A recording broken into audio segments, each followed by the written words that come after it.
Hello, everyone. I'm Alec Farker. I'm on the Disability and Work Canada Steering Committee. I'm also the moderator for this session, and I'm very, very pleased to have with us today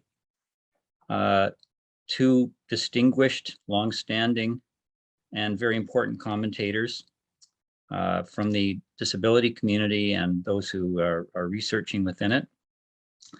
And our session today, it's meant to be a holistic type of approach, sort of a global view of essentially what's keeping persons with disabilities from working, from retaining work, from succeeding at work, and then sort of taking off from there, looking at what we can learn from individual experiences and then generalizing that into some insights and recommendations for how to make improvements.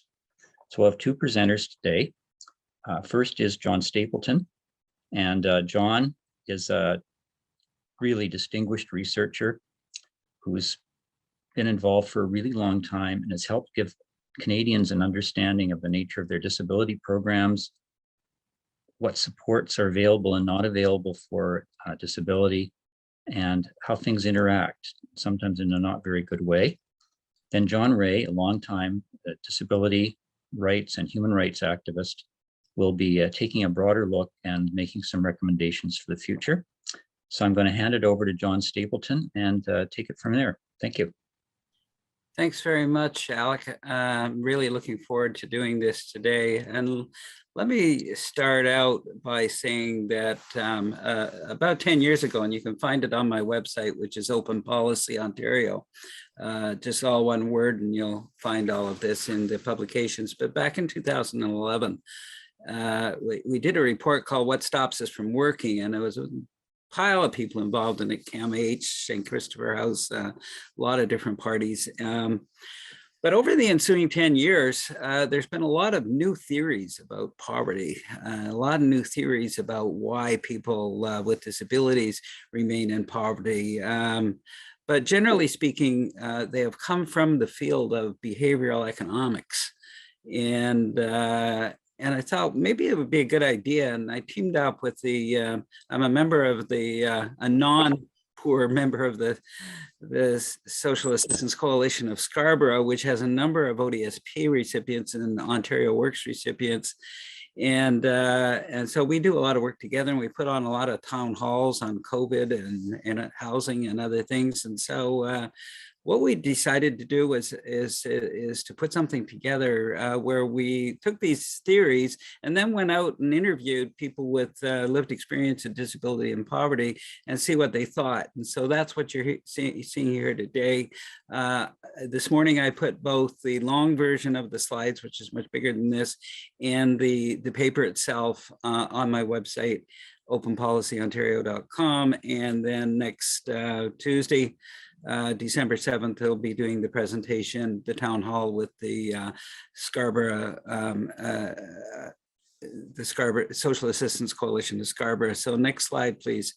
I got 48 slides, and so I'm gonna really have to time myself here and make sure that we're working. So this is Sharon, a consumer survivor, who said, I think she said it all. The rational person would say, what's the point of working? The majority of people work to get ahead, not to get behind. And she wasn't being sarcastic. She was being quite serious.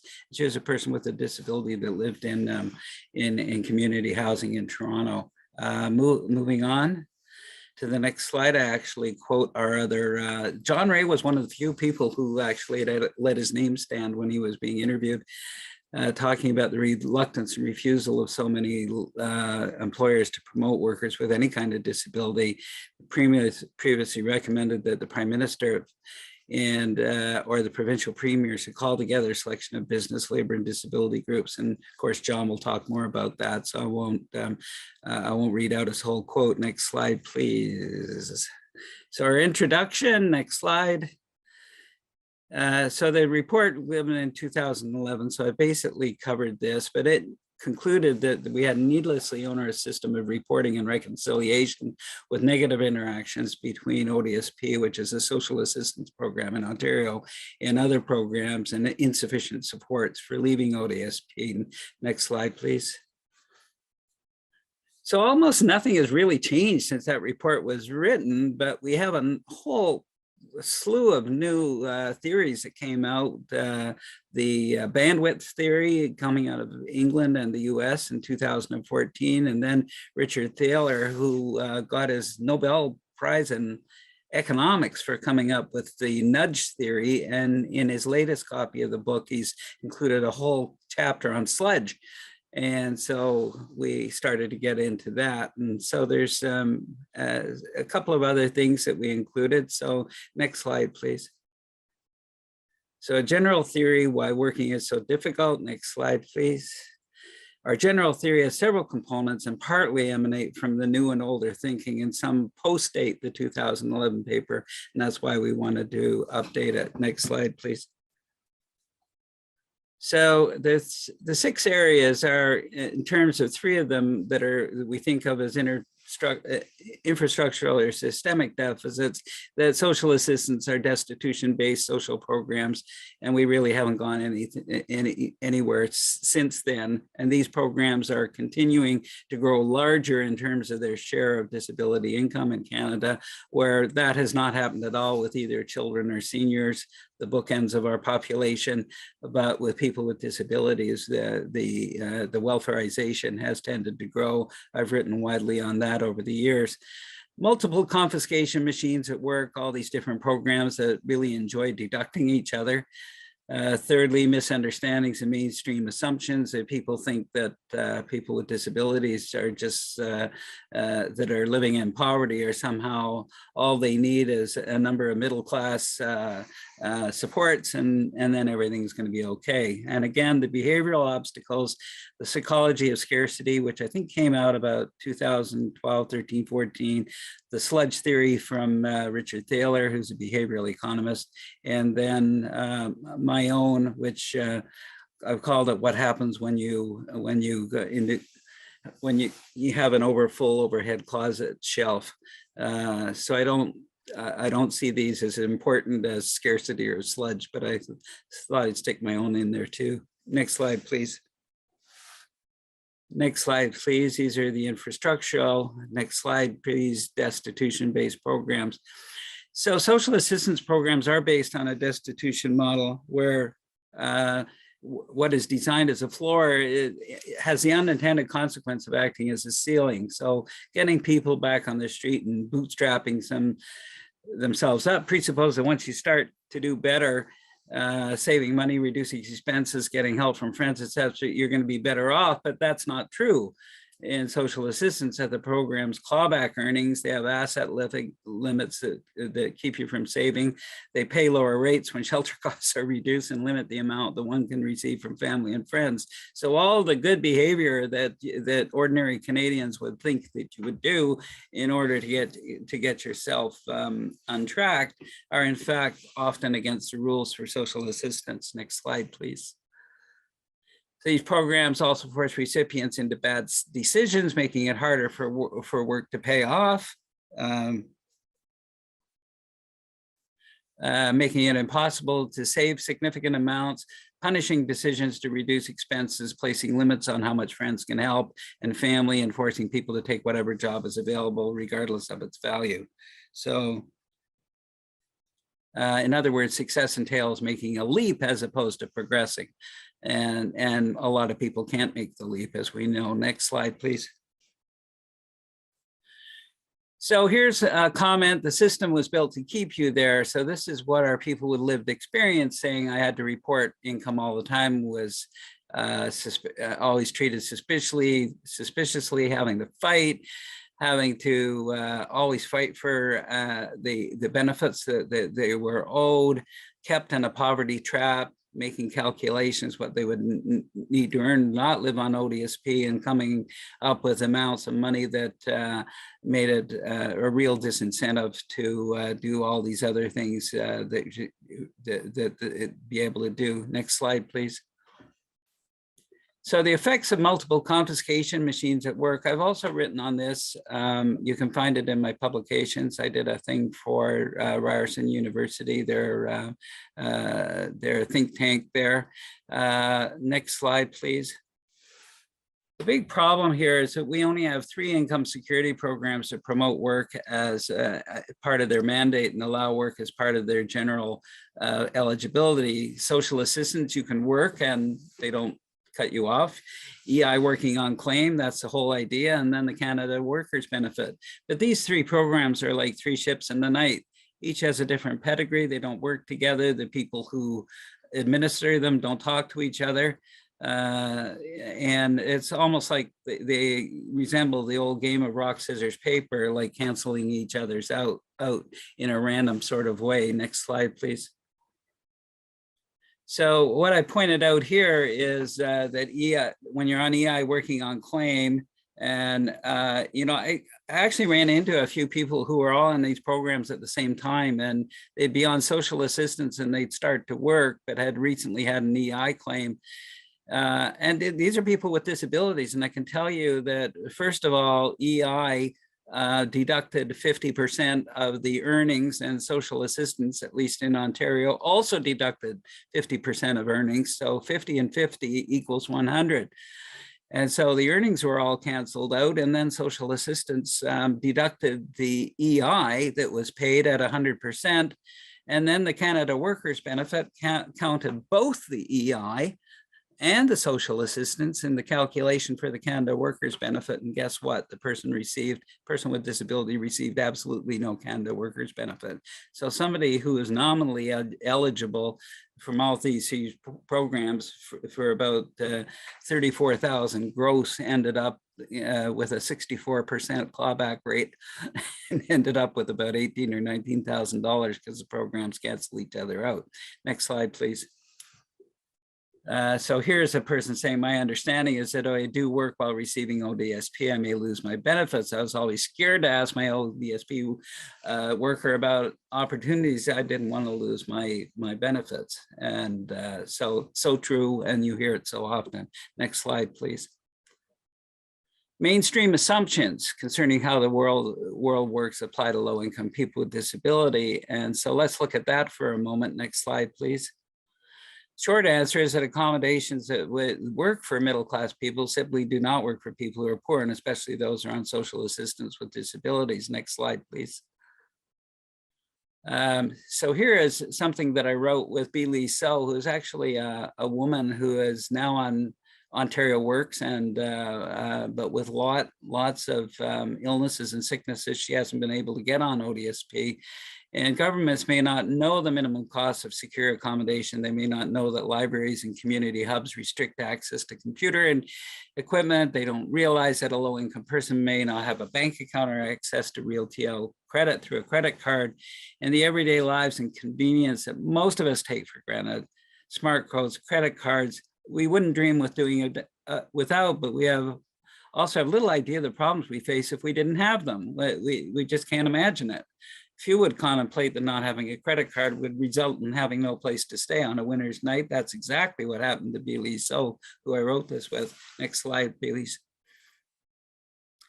So here we are most likely to only work part-time, but this puts us at a disadvantage in various ways. And these are the people with lived experience and disabilities of other stresses where working for most likely only time, but this puts us at a disadvantage if they can only work part-time because of the scheduling, the shifts, and this rules people with disabilities out more than other people because they can only work part-time. Hard to plan our lives with inconsistent employment schedules, split shifts, that sort of thing. Next slide, please.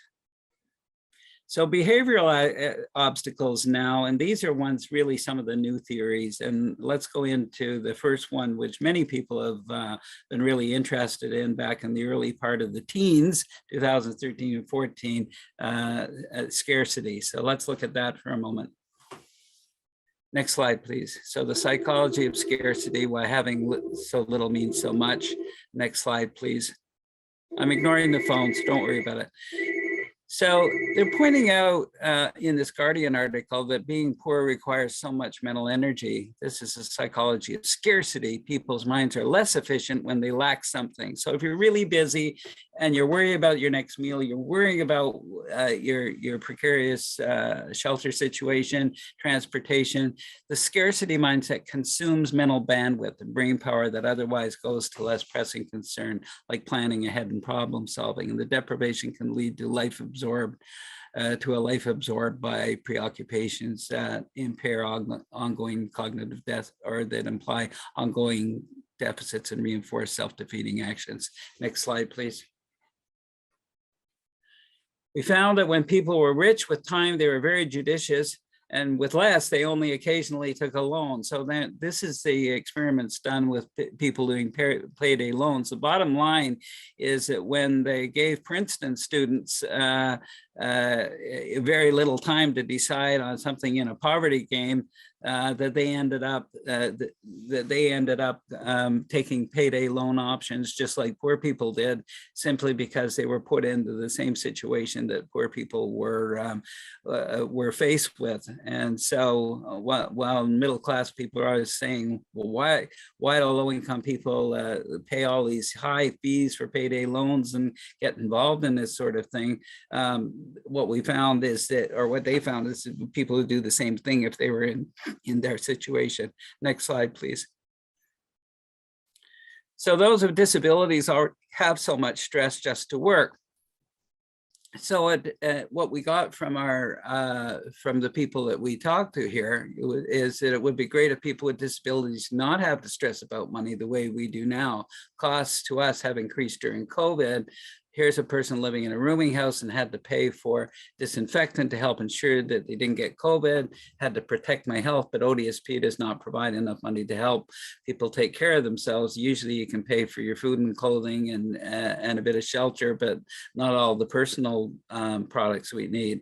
And then finally, at the end of the day, employment supports are supposed to be positive, not negative. It's in the name. Those of us with disabilities already have so much stress just to work because we need the money for food and transportation. I feel that ODSP was often adding to the struggles. Next slide, please. The sludge theory and behavioral economics. Next slide, please. Many of you will be familiar with this nudge stuff that Thaler wrote about, but his next version of the book has sludge in it. And this is where actions towards achieving a certain goal are made more difficult through barriers to participation being put in place. Going back to work while on social assistance is notoriously sludge filled and unrewarding, and a good example of sludge. Next slide, please. With social assistance, it starts with conditionality as one is asked for a plan leading to work, and once work begins, a complex, difficult, and unresponsive system of monthly reporting and reconciliation begins. They're getting better. I will say that. I should acknowledge that they're getting better. So I have 5 more minutes, and so I'm going to go on from here. So anyways, the important point is loss aversion is much more important than gain attraction, and so that's where the sludge comes in. Next slide, please. It has 2 defining characteristics, friction and intention. So let's just look at the example here. Corporations are notorious practitioners of sludge. Just think of every new subscription online that's so easy to sign up for, but it's incredibly difficult to unsubscribe from any newsletter, as we all know, doing email. Next slide, please. So here are some of the comments. I will let you read them when you read the slides later at your leisure, but they made it so hard that we have to give up and leave is basically the bottom line. Next slide, please. So the Pandora's box is really, and I'll just go top line it here. Next slide, please. It's the whole idea of when you put something in an overhead closet, knickknacks and scarf, mittens, gloves, and everything. And then when you actually need something from the overhead closet shelf, what happens when you go to get one thing? Everything comes down on your head. Next slide, please. So the idea when they come crashing down, and then you have to spend all the time putting it back on. Well, this is how people feel when they go out to work while on a disability income program, because all of a sudden, you know, their rent goes flying up if they're in subsidized housing, their allowance goes down, they might have to move out of their apartment because the amount of rent goes up, and then their family that they just left from is overhoused, and all sorts of things that they never thought would happen. It was just like everything coming down from the closet. Next slide, please. So this is what happens to people receiving social assistance. Their allowances go down, the rent goes up, the reporting requirements become more onerous, it gets saddled with recurring systemic overpayments, and are in this boom and bust world going up and down like a yo-yo where you can't budget. Next slide, please. So for people receiving social assistance, they're expected to have phones that they often don't have. They're expected to have access to retail credit, broadband, assume that they can pay for their own transit pass, and assume they can pay for other work expenses. The reality is that they can't. So the employment programs that would be very good for somebody living a middle-class existence, I presume that you have all of these things. Next slide, please. So, as people have said, the people we interviewed, the main issue was being cut off frequently, and they just this one woman, just said she was cut off over and over and over again from her assistants when she went out to work. Next slide, please. So, conclusions and recommendations. I'll be very quick. Next slide, please. So living in this world of destitution, scarcity, confiscation, false assumptions, and overstuffed closet shelves, social assistance and work don't end up mixing very well. So it's not difficult to make recommendations that will make a reasonable difference. So this is no, so many people say that, you know, it'd be really difficult to get people with disabilities who are living in poverty back to work, but it really isn't. Please go to the next slide. So our principles are stop destitution, stop the multiple confiscation among programs, stop applying mainstream assumptions, increase client bandwidth while reducing security, remove the sludge, and help people reorganize the closet. Next slide, please. Stop destitution, abandon the destitution-based model that the needs testing, the means testing, allow people to help out rather than having all these individual, you know, the 800 rules in the system. Next slide, please. Stop multiple confiscation. These programs really need to sit down. The provinces need to sit down with the SDC.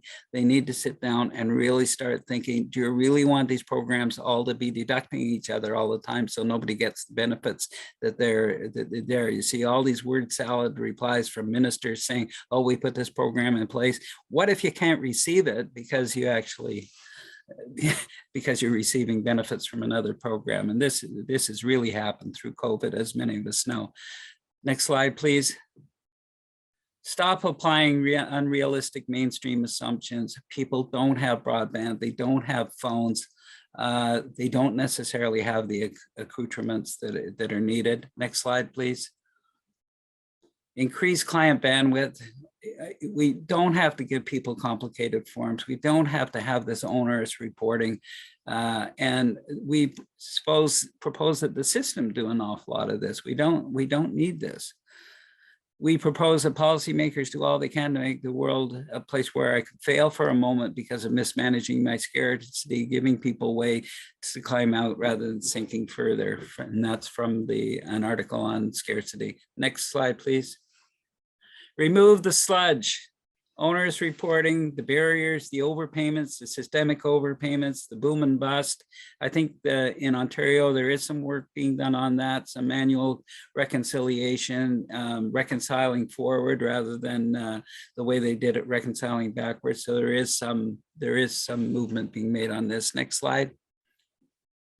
Help reorganize the overhead closet, do an inventory of all the real impediments to work, the people receiving social assistance in real time, do a good use case of this, really look at design and work with them to resolve the barriers facing work reentry and security of work tenure, rather than having public servants going off in their middle class existence, doing all of that on their own and then coming back and doing it without the people who actually know how this works. Next slide, please. Thank you. And there we could go to questions. I'm sorry I took up, I probably went over my time limit, but in any event, and went too fast, but there you go. Thanks, Alec. Thank you, John. That was a terrific presentation. And I think everyone can see the tremendous range of experience you have, but how you're channeling and communicating the incredibly valuable experience of people with lived experience right at the front line and the situation they face. So we're literally living for one of the issues that John Stapleton put on the table. John Ray's having technical issues connecting, and we're hoping that we can resolve those. So what I thought we would do is we'll have hopefully short Q&A session till John can join us. So we really want to hear from him. And the way we can do the Q&A, you can put a written question in the Q&A part of your Zoom screen. You can also put a question in the chat, or you can raise your hand. And I'm not sure that I'll be seeing the raised hand, so I think probably Shannon or Samira, who are supporting this session, will have to recognize, and then we'll unmute you and you can ask your question. When you ask your question, speak slowly, clearly, so that we can make sure that the ASL is really accurate. Okay. So there's one question already in the Q&A, and that is, will we be getting a link to this presentation? And I'd like Samira or Shannon to answer that, because I know we're putting them up on the site, but I'm not sure if we're waiting till they're all in after the conference before the links are up, or perhaps they're up now. So Shannon or Samira, could you answer that one? Sure. So it's not up now, but we will be working on getting the videos up as soon as we can. Okay. So that's going to be really good. Then the next, Alex, it's also up on I put it up on my website this morning, and I put the long version that has many, many more quotes from people with lived experience of disability and poverty. I shortened it up for the presentation. Could you put the link to that in the chat for everyone? And someone's just asked your website address, and then we'll also make sure that that link's included when we post this version. Okay, I'll try to do that over the next little while. I'll wait till we get through my part of the Q&A. Okay. Next question is from Leslie Dunn. Agreed, excellent presentation. I've raised this position consistently with Province of Nova Scotia Department of Community Services. How can we use our collective voices to make change happen?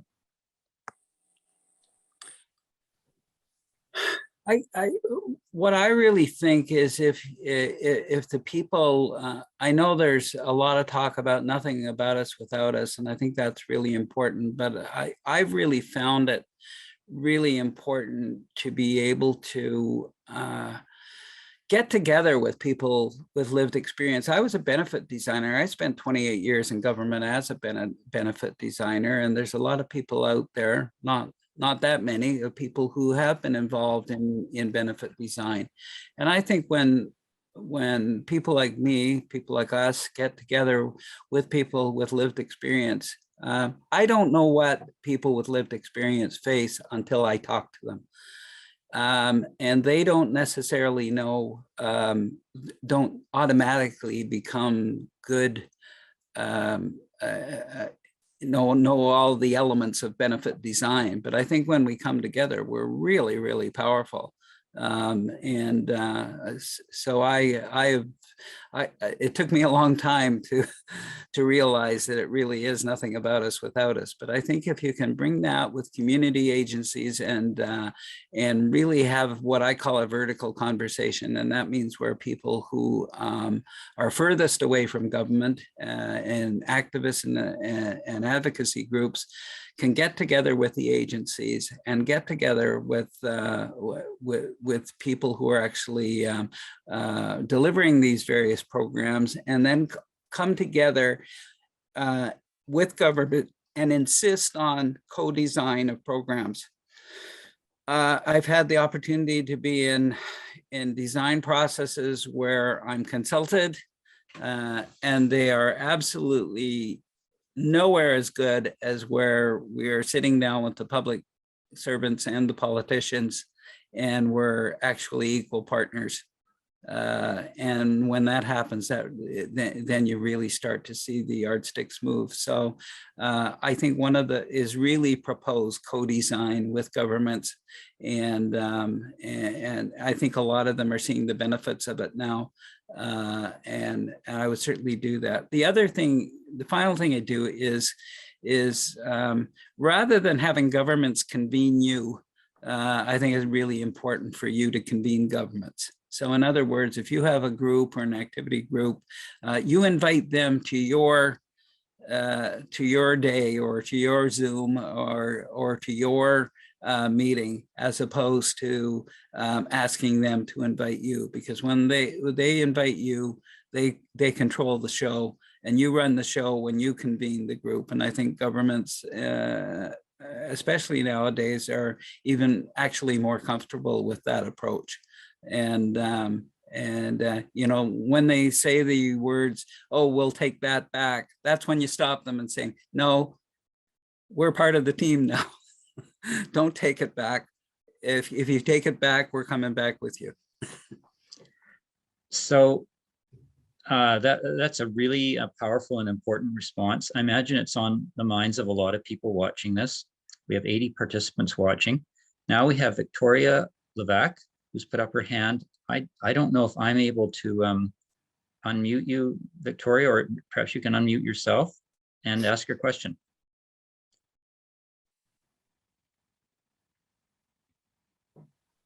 Okay, can everybody hear me? Yep. Cool, good. I just had a quick question because I'm not in the room with these government people. So why are they so? When I was little, and I mean like 12, my mom said, "Don't get a paid job, never get a paid job," and I said, "Why?" And she said, "Because they'll take away all your benefits." So, in what universe? Like, I'm very confused. I understand taking some of the money back.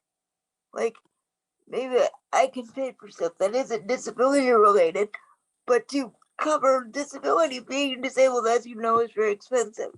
So even if I had a good job, which I don't right now because I have almost no paid work, I'd be able to pay for my normal stuff, but not the disability payments or the disability expenses.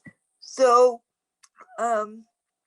why is the government so apt to keep us? Like, we try to dig out, because I don't want to be cared for with tax dollars. I have a very big brain. I am able to work.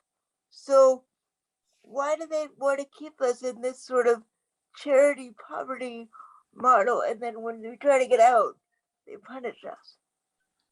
Oh man, Victoria, you've summarized, I think, everything in a few words. It's a beautiful framing of the situation and very powerful.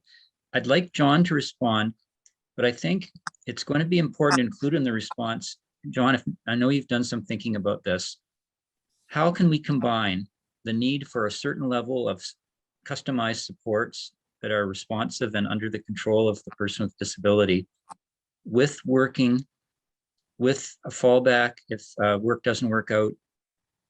Victoria's just basically framed the whole challenge.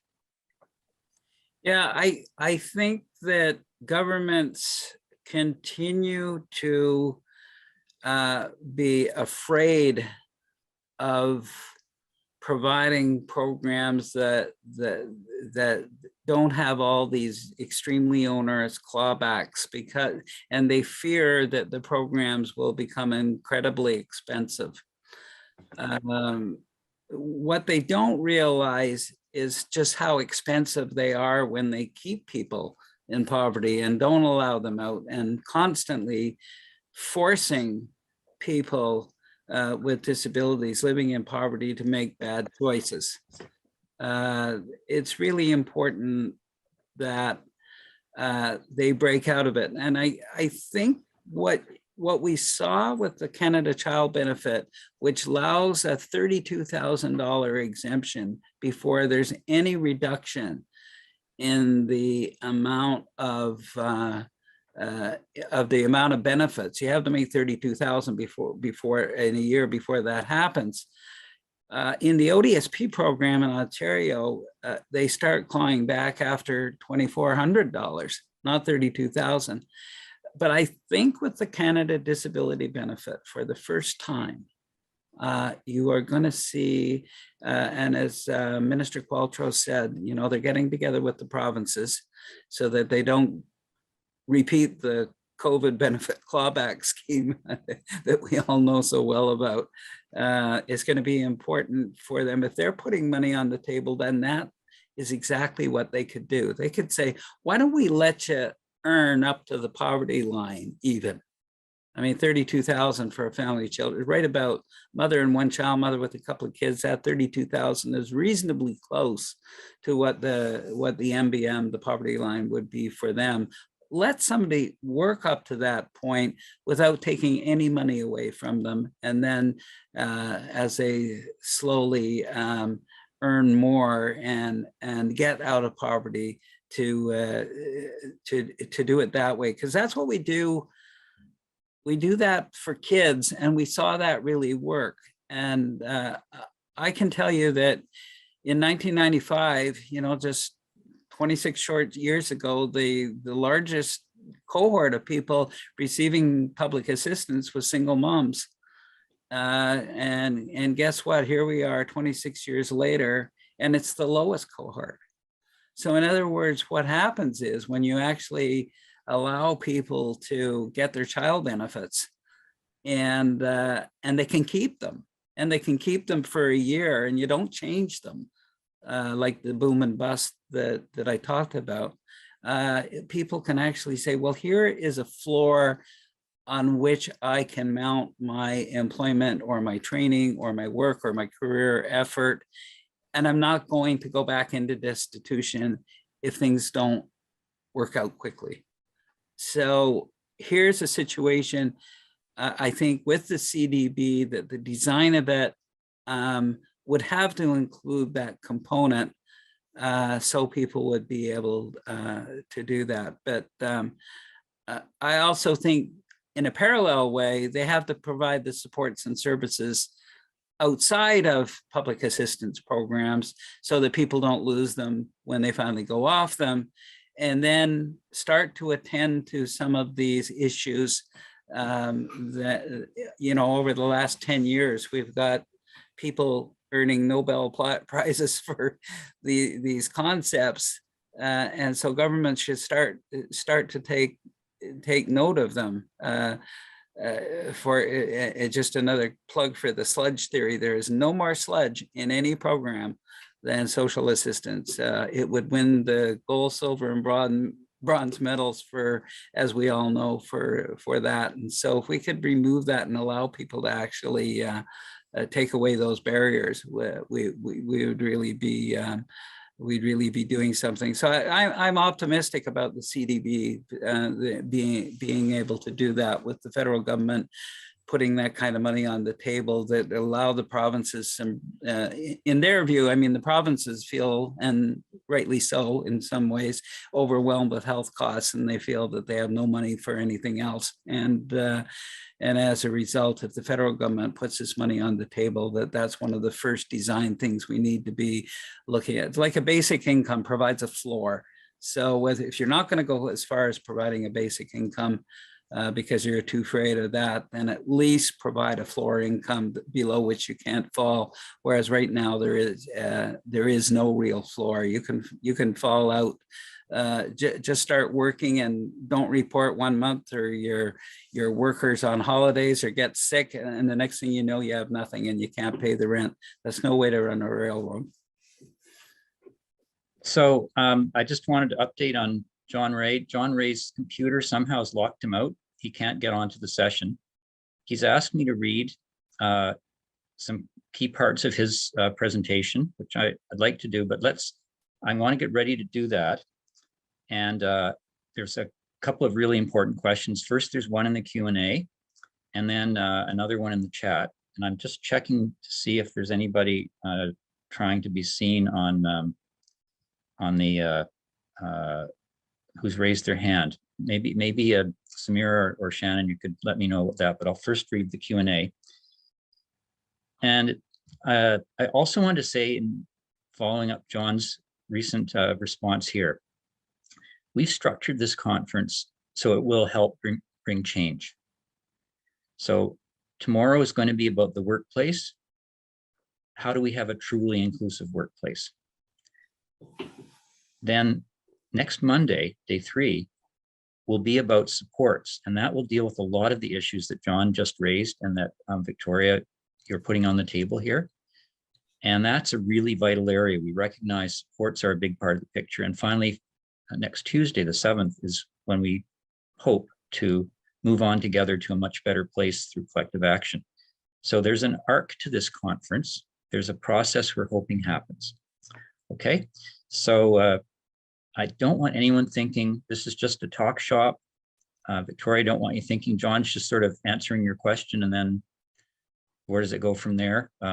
We are about making change here.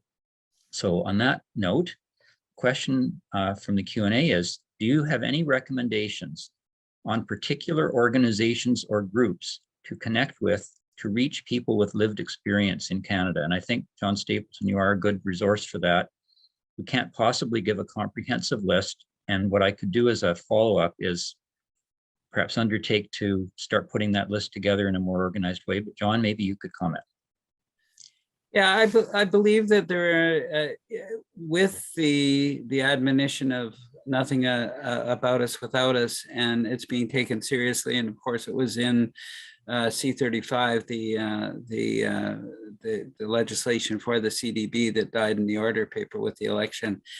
I think you're seeing more and more agencies, more and more frontline agencies that have money, that have, and think tanks that have realized that they have to have people with lived experience as part of what they do. And so I'm seeing more and more. So for the Social Assistance Coalition of Scarborough, for example, is a perfect example of a coalition that came together through the legal clinics, but is almost entirely made up of people with disabilities living in poverty. And I think there's lots of groups like that all across Canada, but I think they're mostly grassroots groups. So it's not like you're gonna look them up in some business registry and find them all listed there. So I think one of the things that you have to do is really stay close to the ground in your own community. Go to the various drop-ins and the various agencies like this and say, hey, do you have a group of folks with lived experience that are meeting? And you know, invariably that's cropping up, but they don't necessarily have their own website. They don't necessarily have their own set of publications and that sort of thing. I think it's coming, but at this moment, I think it's one of those things that you really have to start asking people at the ground level. But when you do ask, you find that they are out there. And okay. Yeah. I really want John Ray's voice to be heard in the session. So I think we've got one more question in the chat, but I think we'll have time for it after I read some of John's remarks. I go back a really, really long way with John. I admire him tremendously. He's contributed tremendously to the grassroots and leadership levels of the disability community. including being one of the founders of the Alliance for Equality for Blind Canadians. So what I'm going to do, I don't have time to read his whole presentation at this point. I'm going to highlight it, and then we'll get to the question in the chat and hopefully more. We've got till 3:30, which is 16 minutes from now, and we can accomplish a lot in that. So this is what John wanted to say today. Building back better. Will disabled lives finally be valued? During the past 4.5 decades that I've been active in Canada's disability rights movements, many organizations have worked to improve employer attitudes and assist job seekers with disabilities to find and retain employment. While I'm sure that the individuals who have been assisted appreciate the efforts of these organizations, and while the variety of jobs currently held by Canadians with disabilities has grown somewhat, our overall rate of employment has only inched up slowly and marginally. So he's framing that as just a crucial issue. Reworded, the comments made by many employers are that many employers do not want any part of us and would be happier if we went away and stopped darkening their doors altogether. So he's commenting on some employers who haven't gone too far. And then he's asking, will Canadians with disabilities finally be valued more in the future than we have been in the past or present? And will we be more involved in decisions that directly affect our lives? Then John highlights, as some others in the conference are doing, the tremendously negative impact of COVID-19 and the discriminatory aspect of the payments available. While CERB was at the $2,000 a month level, the payment for persons with disabilities was sort of a one-time and at a much lower level. Then, and this is really important, John really wanted this heard. The Black Lives Matter movement has brought long overdue attention to issues of systemic Black racism, issues that Canadians often prefer to believe are present south of our border, but are so present in Canada. And then the release of the report from the Truth and Reconciliation Commission and the report of the inquiry into missing and murdered Indigenous women and girls have highlighted the results of centuries of genocide and willful neglect of Indigenous communities here in Canada, the need for concrete actions. But he asks also, how can we get that kind of attention on the situation of persons with disabilities? And he's afraid that the issues of those with disabilities are going to be shunted to the margins in the coming period. John then has quite a long section on a really important survey on Canadians living with disabilities. I can't go through all the detail of that. It was Angus Reid partnering with the Rick Hansen Foundation, but it showed that almost 40% of those living with a disability said companies fall short. It showed the more severe the disability, the worse the employment rate. And it showed that, on the other hand, there's a tremendously significant support for the inclusion of persons with disabilities. So we've got a big problem and we've got a big opportunity. And John's recommending then, just to finish off with what he's looking at, he wants us to see a social model of disability, but one that goes a lot further. He wants a more realistic view of disability that has to do with power and redressing the power imbalance that exists between disabled consumers and service providers, and sees those with a disability as rights holders, not merely another group of stakeholders. He calls for persons with disabilities to be given a preeminent place at all tables where decisions that affect us are being made.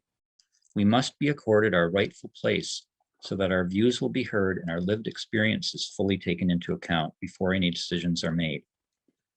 Then has a section showing the important reduction in coverage in workers' compensation systems, particularly in Ontario.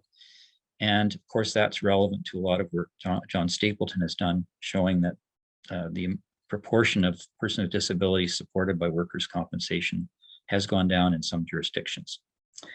Then John finishes off with some recommendations. And this part's, I think, really important and very interesting.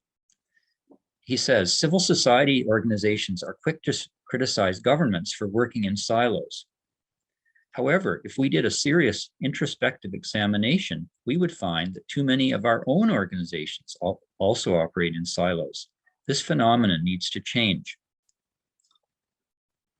Then he talks about leadership from the top.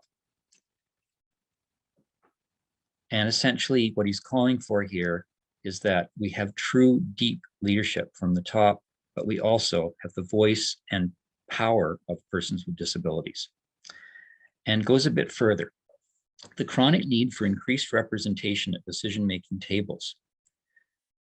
The ongoing inadequate level of representation of persons with disabilities at tables where important life-affecting decisions are decided makes it easy for the needs and aspirations of our community to be simply ignored or even callously disregarded when important decisions are being made.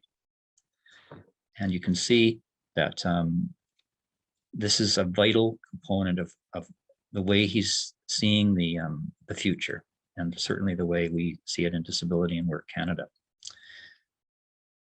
This is my challenge to all of us, to write a new story where persons with disabilities are valued and included, where our contributions are wanted by the wider society. This must begin by involving more of us in conceptualizing, development, and implementation of new policies and programs, because what we're really talking about are conscious policy decisions and not just accidents of history. A strong business case has been made. The moral imperative has been clearly articulated. And the benefits of bringing more of us into the economic mainstream through meaningful employment is obvious. It's time that we all did more to ensure a better future for the next generation of rights holders with various disabilities. I hope the rest of this conference will help write this new story, for otherwise we risk consigning yet another generation of Canadians with disabilities to the scrap heap of history. That would be tragic and so unnecessary. As Canada works to build back better, will those efforts include Canadians with disabilities, or will our needs and aspirations be forced to wait yet again? These are the questions I leave with you. So you'll see why we wanted John here with us in person and what he has to offer. And I'm sure that'll generate a few more questions as well, but I'm going to turn now to the chat. And this is somebody from rural BC. Nothing for group housing, the affordable housing is BC Housing, long waiting list, and ask the question, how would someone like myself influence change and have the conversation with anyone from government to make changes? As of right now, when my clients' parents get too old to have them living with them anymore, they have to move out of the community that they know and grew up with to access the support they need. Rent is more than half of what they make as persons with disabilities. It feels impossible sometimes. So maybe, John, let's get back to you and address this critical issue of housing and the cost, but also availability.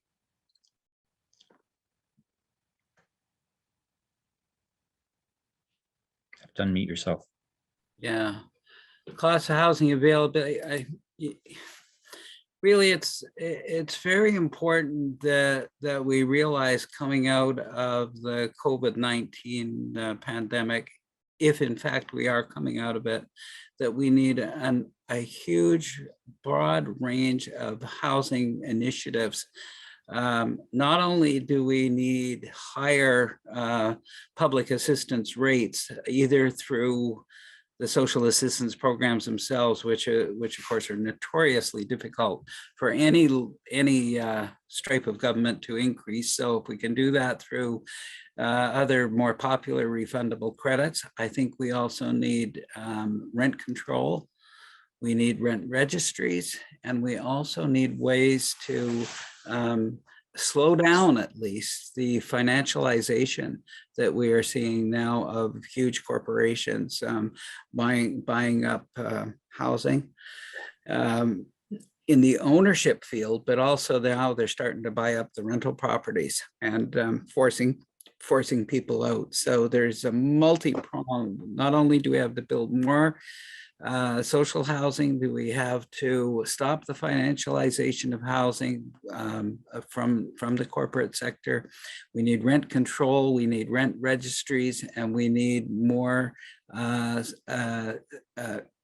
money put into a housing benefit of the sort that we thought we were going to get when Mr. Trudeau back in November 22nd of 2017 offered all these billions of dollars. But again, one of the things that has stopped that is from going forward is the nature of the relationship between the federal governments and the provinces and territories. But I think we have started to see some movement in terms of the childcare file, which makes me a bit more optimistic about the CDB file. And I think but we need to, there's no one silver bullet. We need action being taken in a broad range of housing interventions that are that we require right now. And so it's supply side, it's demand side, it's regulation, it's all of that, and it all needs to happen at once. Thanks very much, John. We have one more, I think it's more of a statement in the Q&A, and then I wanted to let people know what's happening tomorrow. It's been a tremendously good session, and I really wish John Ray could have been with us in person. So this is Leslie Dunn, I think commenting on John Stapleton's earlier answer to Victoria. Citizens shifted ownership of solutions to turning responsibility to government. They've forgotten the gifts and assets they bring to problem solving. Government values what they buy, not what they fund. They have forgotten when they are engaging with citizens, community, and frontline workers, they are purchasing an outcome, not funding an activity. So we've had a lot of pretty wise things said in this session. Looking forward to tomorrow, we're going to, oh, there's a hand up. Fausta, maybe you could just ask your question. You should be able to unmute yourself.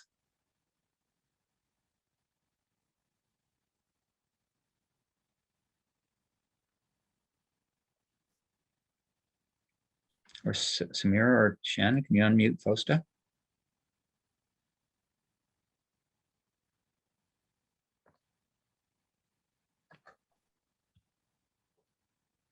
Because I don't seem to be able to do it. Oh, looks like not. Okay. So I wanted to tell people just a little bit about the rest of the conference. A lot of us sign up for a lot of conferences, and this one goes over 4 afternoons. It's a very big time commitment. On this, here's a really nice comment from Leslie Dunn again. Thank you. And we're action oriented, trying to make things change. We're trying to make things happen. We're trying to bring people together. So tomorrow, it's a bit of an experiment what we're doing, because we're sort of shifting around and trying to give voice to people who maybe then are later on answered by other people. So tomorrow is going to be sort of the day 2 sub-theme, making inclusive workplaces a reality. So we have a whole lot of sessions that are fundamentally about how can we make deep change in the workplace.